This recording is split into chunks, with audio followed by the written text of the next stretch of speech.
Hi, I'm Joe, a software engineer with a passion for language learning. I studied Italian in college, spent a summer in Italy, and now I'm diving back into immersion learning with Refold. With just 10 hours of Italian immersion, I've started to figure out what content I enjoy and what content I struggle with.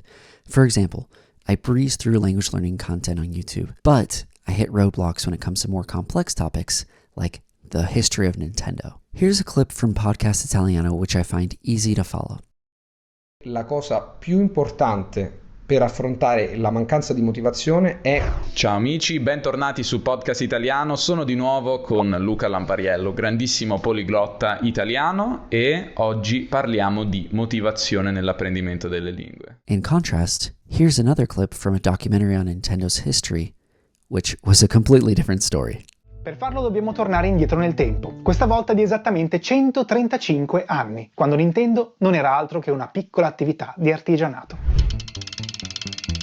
Nintendo, letteralmente o quasi, lasciare il destino nelle mani del cielo. Probably the biggest surprise so far has been how much I enjoy this method compared to traditional learning. Why wasn't my Italian teacher in college telling me, you should go start a YouTube channel and find Italian natives content. Find the content that natives are enjoying. And it's also fascinating to see how much my Spanish knowledge is helping me move quickly. I wish I would have taken an Italian for Spanish speakers course in college. Like that should exist if it doesn't. And so in terms of my routine, the way that I'm doing this, I'm spending 15 to 30 minutes per day, usually in the evenings after work, consuming Italian. So what does that mean? Passive immersion, watching YouTube, listening to podcasts. And so you might be wondering, why am I only doing 15 or 30 minutes? And the main reason is that Spanish is still my top priority, especially since I'm raising my kids bilingual.